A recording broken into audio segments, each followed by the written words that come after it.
بسم اللہ الرحمن الرحیم۔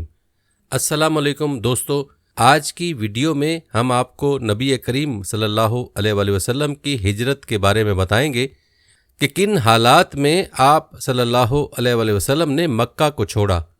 آپ صلی اللہ علیہ وآلہ وسلم کا مکہ چھوڑنے سے پہلے مشرکین نے آپ صلی اللہ علیہ وآلہ وسلم کے خلاف کیا سازشیں کیں، اس بارے میں بھی ہم آپ کو تفصیل سے بتائیں گے۔ پیارے دوستو، روایات کے مطابق جہاں باقی صحابہ مدینہ کی ہجرت کر رہے تھے، وہیں حضرت ابو بکر صدیق رضی اللہ تعالیٰ عنہ بھی ہجرت کی تیاری کر رہے تھے۔ ہجرت سے پہلے وہ آرزو کیا کرتے تھے کہ نبی اکرم صلی اللہ علیہ وآلہ وسلم کے ساتھ ہجرت کریں۔ وہ روانگی کی تیاری کر چکے تھے۔ ایک دن حضور نبی کریم صلی اللہ علیہ وآلہ وسلم نے ان سے فرمایا، ابو بکر جلدی نہ کرو، امید ہے مجھے بھی اجازت ملنے والی ہے۔ چنانچہ حضرت ابو بکر رضی اللہ تعالیٰ عنہ رک گئے۔ انہوں نے ہجرت کے لیے 2 اونٹنیاں تیار کر رکھی تھیں۔ انہوں نے ان دونوں کو 800 درہم میں خریدا تھا اور انہیں 4 ماہ سے کھلا پلا رہے تھے۔ ادھر مشرکین نے جب یہ دیکھا کہ مسلمان مدینہ ہجرت کرتے جا رہے ہیں اور مدینہ کے رہنے والے بڑے جنگجو ہیں، وہاں مسلمان روز بروز طاقت پکڑتے چلے جائیں گے، تو انہیں خوف محسوس ہوا کہ اللہ کے رسول بھی کہیں مدینہ نہ چلے جائیں اور وہاں انصار کے ساتھ مل کر ہمارے خلاف جنگ کی تیاری نہ کرنے لگیں۔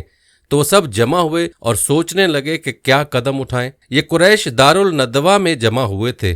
دارالندوہ ان کے مشورہ کرنے کی جگہ تھی۔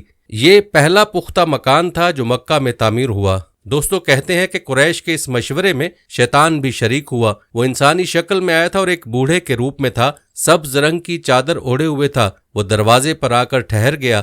اسے دیکھ کر لوگوں نے پوچھا، آپ کون بزرگ ہیں؟ اس نے کہا، میں نجد کا سردار ہوں۔ آپ لوگ جس غرض سے یہاں جمع ہوئے، میں بھی اسی کے بارے میں سن کر آیا ہوں، تاکہ لوگوں کی باتیں سنوں اور ہو سکے تو کوئی مفید مشورہ بھی دوں۔ اس پر قریشیوں نے اسے اندر بلا لیا۔ اب انہوں نے مشورہ شروع کیا۔ ان میں سے کوئی بولا، اس شخص یعنی رسول اللہ صلی اللہ علیہ وآلہ وسلم کا معاملہ تو تم دیکھ ہی چکے ہو۔ اللہ کی قسم، اب ہر وقت اس بات کا خطرہ ہے کہ یہ اپنے نئے اور اجنبی مددگاروں کے ساتھ مل کر ہم پر حملہ کرے گا، لہٰذا مشورہ کر کے اس کے بارے میں کوئی ایک بات طے کر لو۔ وہاں موجود ایک شخص ابو البختری بن ہشام نے کہا، اسے بیڑیاں پہنا کر ایک کوٹھڑی میں بند کر دو اور اس کے بعد کچھ عرصہ تک انتظار کرو تاکہ اس کی بھی وہی حالت ہو جائے جو اس جیسے شاعروں کی ہو چکی ہے، اور یہ بھی انہی کی طرح موت کا شکار ہو جائے۔ اس پر شیطان نے کہا، ہرگز نہیں، یہ رائے بالکل غلط ہے۔ یہ خبر اس کے ساتھیوں تک پہنچ جائے گی، وہ تم پر حملہ کر دیں گے اور اپنے ساتھی کو نکال کر لے جائیں گے۔ اس وقت تمہیں پچھتانا پڑے گا، لہٰذا کوئی اور ترکیب سوچو۔ اب ان میں بحث شروع ہو گئی۔ اسود بن ربیعہ نے کہا، ہم اسے یہاں سے نکال کر جلا وطن کر دیتے ہیں، پھر یہ ہماری طرف سے کہیں بھی چلا جائے۔ اس پر نجدی یعنی شیطان نے کہا، یہ رائے بھی غلط ہے۔ تم دیکھتے نہیں اس کی باتیں کس قدر خوبصورت ہیں، کتنی میٹھی ہیں۔ وہ اپنا کلام سنا کر لوگوں کے دلوں کو موہ لیتا ہے۔ اللہ کی قسم، اگر تم نے اسے جلا وطن کر دیا تو تمہیں امن نہیں ملے گا۔ یہ کہیں بھی جا کر لوگوں کے دلوں کو موہ لے گا، پھر تم پر حملہ آور ہوگا اور تمہاری یہ ساری سرداری چھین لے گا، لہٰذا کوئی اور بات سوچو۔ اس پر ابو جہل نے کہا، میری ایک ہی رائے ہے اور اس سے بہتر رائے کوئی نہیں ہو سکتی۔ سب نے کہا، اور وہ کیا ہے؟ ابو جہل نے کہا، آپ لوگ ہر خاندان اور ہر قبیلے کا ایک ایک بہادر اور طاقتور نوجوان لیں، ہر ایک کو ایک ایک تلوار دیں، ان سب کو محمد پر حملہ کرنے کے لیے صبح سویرے بھیجیں۔ وہ سب ایک ساتھ اس پر اپنی تلواروں کا ایک بھرپور وار کریں، اس طرح اسے قتل کر دیں۔ اس سے ہوگا یہ کہ اس کے قتل میں سارے قبیلے شامل ہو جائیں گے، لہٰذا محمد کے خاندان والوں میں اتنی طاقت نہیں ہوگی کہ ان سب سے جنگ کریں، لہٰذا وہ خون بہا یعنی فدیے کی رقم لینے پر آمادہ ہو جائیں گے، وہ ہم انہیں دے دیں گے۔ اس پر شیطان خوش ہو کر بولا، ہاں، یہ ہے اعلیٰ رائے، میرے خیال میں اس سے اچھی رائے کوئی اور نہیں ہو سکتی۔ چنانچہ اس رائے کو سب نے منظور کر لیا۔ اللہ تعالیٰ نے فوراً جبرائیل علیہ السلام کو حضور اکرم صلی اللہ علیہ وآلہ وسلم کے پاس بھیج دیا۔ انہوں نے عرض کیا، آپ صلی اللہ علیہ وآلہ وسلم روزانہ جس بستر پر سوتے ہیں آج اس پر نہ سوئیں۔ اس کے بعد انہوں نے مشرکین کی سازش کی خبر دی، جیسا کہ سورہ الانفال کی آیت نمبر 30 میں آتا ہے، اور اس واقعے کا بھی ذکر کیجئے جب کافر لوگ آپ کی نسبت بری بری تدبیریں سوچ رہے تھے کہ آیا آپ کو قید کر لیں یا قتل کر ڈالیں یا جلا وطن کر دیں، اور وہ اپنی تدبیریں کر رہے تھے اور اللہ اپنی تدبیر کر رہا تھا، اور سب سے مضبوط تدبیر والا اللہ ہے۔ الغرض جب رات 1/3 گزر گئی تو مشرکین کا ٹولہ حضور اکرم صلی اللہ علیہ وآلہ وسلم کے گھر تک پہنچ کر چھپ گیا۔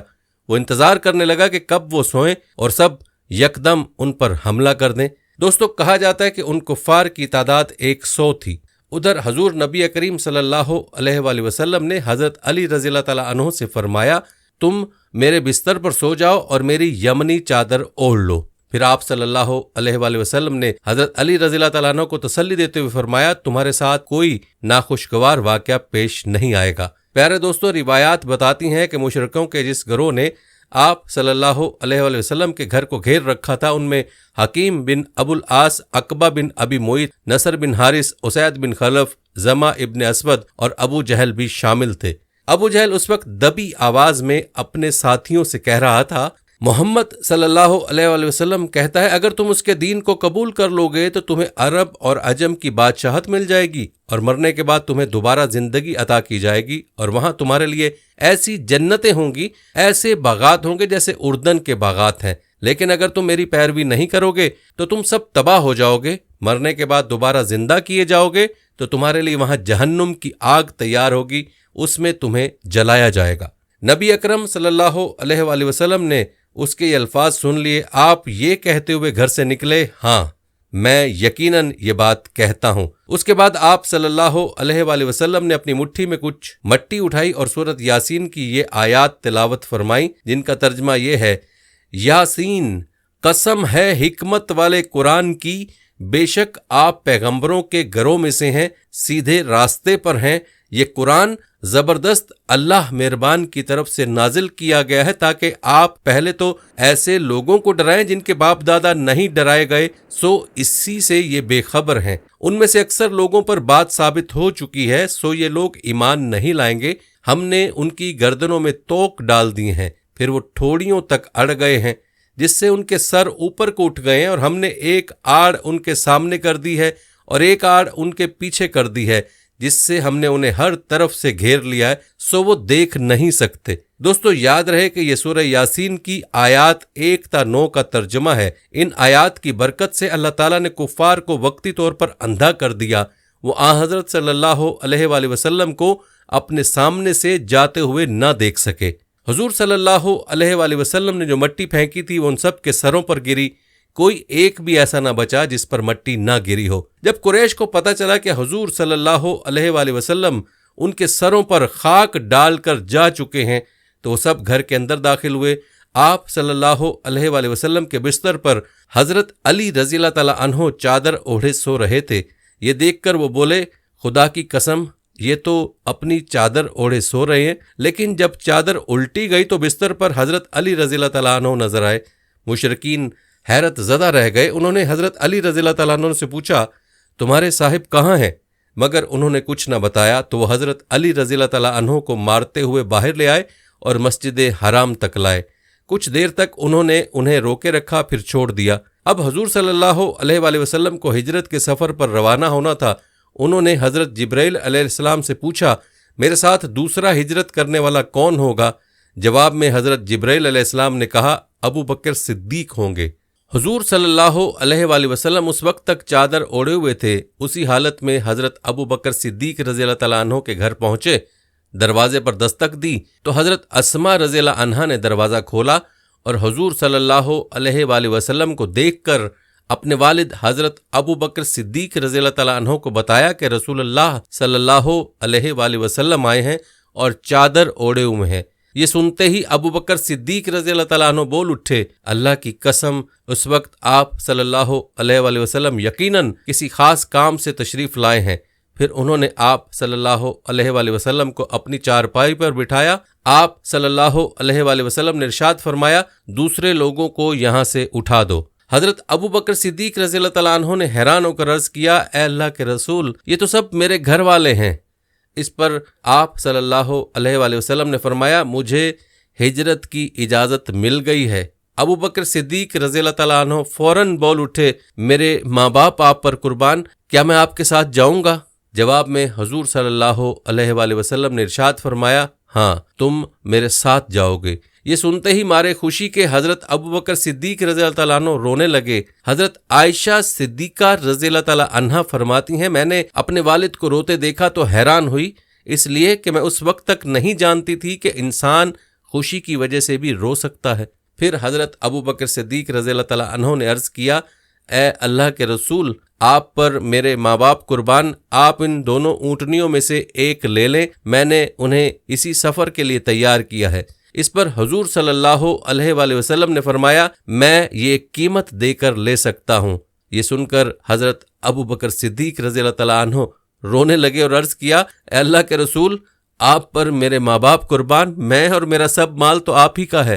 حضور صلی اللہ علیہ وآلہ وسلم نے ایک اونٹنی لے لی۔ دوستو، بعض روایت میں آتا ہے کہ حضور صلی اللہ علیہ وآلہ وسلم نے اونٹنی کی قیمت دی تھی۔ اس اونٹنی کا نام قصوہ تھا۔ یہ آپ صلی اللہ علیہ وآلہ وسلم کی وفات تک آپ کے پاس ہی رہی۔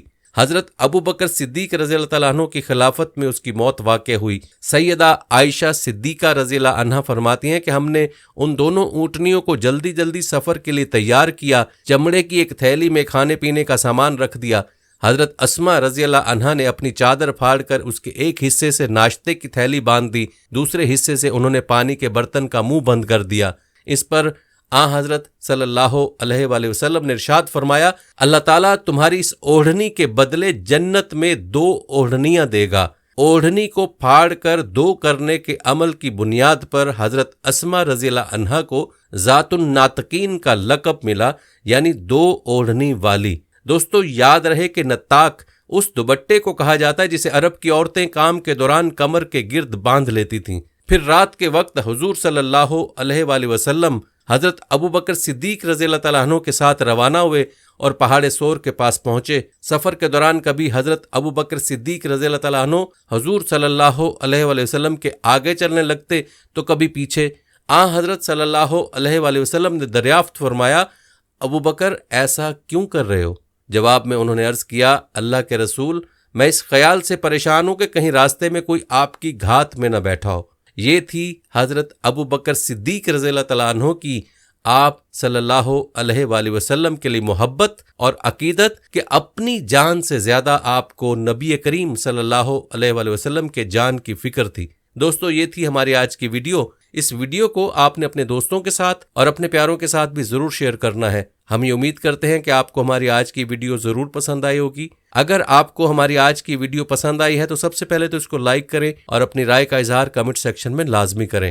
آخر میں آپ سے ایک بار پھر درخواست ہے کہ آپ ہمارے چینل میزان کو ضرور سبسکرائب کر لیں اور ساتھ ہی لگے گھنٹی کے بٹن کو بھی کلک کریں تاکہ آپ کے پاس ہمارے آنے والی مزید ویڈیوز کا نوٹیفیکیشن بر وقت ملتا رہے۔ اللہ تعالیٰ آپ کو اپنی حفظ و امان میں رکھے، آمین۔